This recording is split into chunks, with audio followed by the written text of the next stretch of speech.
Hey everybody, Nick Espinoza, your chief security fanatic here, and please bear with me, I'm a little under the weather today, but the show must go on. And today we're talking about Southwest Airlines because Southwest Airlines is proving that technology debt is a very serious problem out there. And we will get to what technology debt is. But first, let me give you the backdrop of today's story. If you recall, in December of last year, 2022, Southwest Airlines, which is a major U.S. carrier for those outside of the country, they're one of the major airlines here in the United States. They are the second largest, basically, domestic carrier by passenger volume, canceled more flights than usual, including more than 60% of their flights within 2 days. Now, that disruption to operations was described by publications as the most costly and largest in the history of U.S. airlines. More than 15,000 flights were canceled throughout that 2-day crisis. And here's why. According to Michael Santoro, the vice president of the Southwest Airlines Pilot Association, or SWAPA, he indicated that Southwest had not invested in updated software systems. Now, there had been complaints for a decade from members of the Flight Attendants Union that the technology behind Southwest's scheduling system was outdated. Earlier in 2022, SWAPA campaigned Southwest not for increased pay and benefits, those are the traditional goals of a labor union, or airline workers' labor union in this case, but rather to pressure Southwest Airlines to improve their crew scheduling technology. SWAPA said that the inflexibility of the airline scheduling system was causing it to cancel many delayed flights because the crew's allowable duty hours were going to expire. The airline would then lose track of crews, forcing them to sleep on airport floors or find hotel rooms for themselves. Usually, if you're a flight crew, you have an assigned hotel, they've got rooms for you. That's all part of the deal when you're signing up to be a pilot or a flight attendant and you're not home. The airline could also not efficiently locate and dispatch backup crews to operate delayed flights. Now, Southwest themselves came out and said they're going to be upgrading their systems and modernize this technology, basically to fix this entire issue.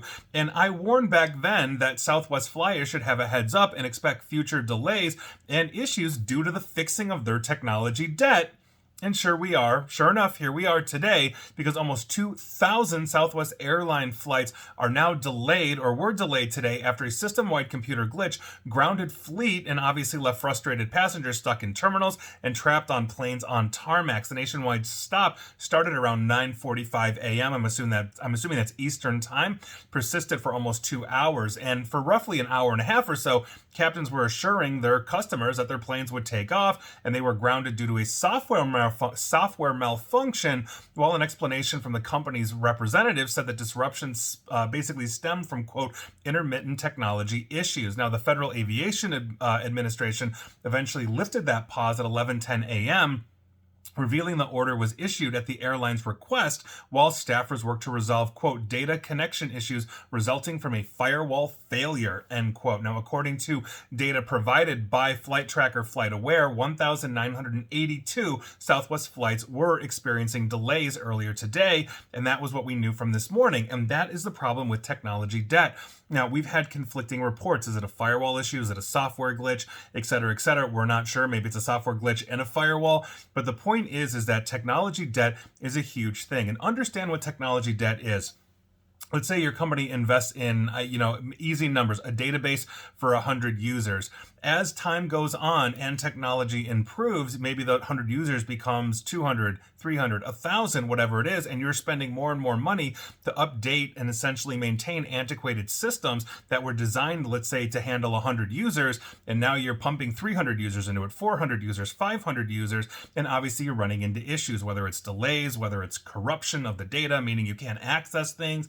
This is essentially what we are talking about. Keeping your technology current with the growth of your organization is one of those things. And Southwest, being the second largest carrier by passenger volume in the entire United States, if they're using 10 years old technology to actually run this, that is a very huge problem, because if they are growing at that rate, they're going to have thousands of more flight attendants, thousands of more ground crew, thousands of more pilots, and on and on and on.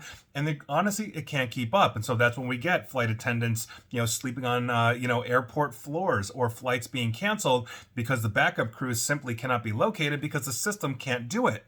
And so making sure you're maintaining technology debt in your business is super important. Now, you may not be as, let's say, mission critical in your life, as a Southwest airline where you've got literally tens of thousands, if not hundreds of thousands of passengers daily depending on you to get them from point A to point B. But regardless of how big or small your business is, I don't care if you're 2 people or 2 million employees, you've got to make sure you're on top of technology debt. On top of that, technology debt also can lead to vulnerabilities, which obviously open you up to attack. They widen your surface area for attack as well. So maintain your systems. It's super important. Southwest Airlines, keep getting on it. For all we know, they were upgrading firewalls and something died, or they had a 10-year-old firewall, which they should have never had in production anymore, that just bit the dust, and here we are. So whatever it is, understand if you're a Southwest flyer, and I'll make this iteration again as I did back in December, expect more delays as they continue to upgrade. And if they had been doing this all along and had a good logical plan for infrastructure improvement, whether it's hardware or software,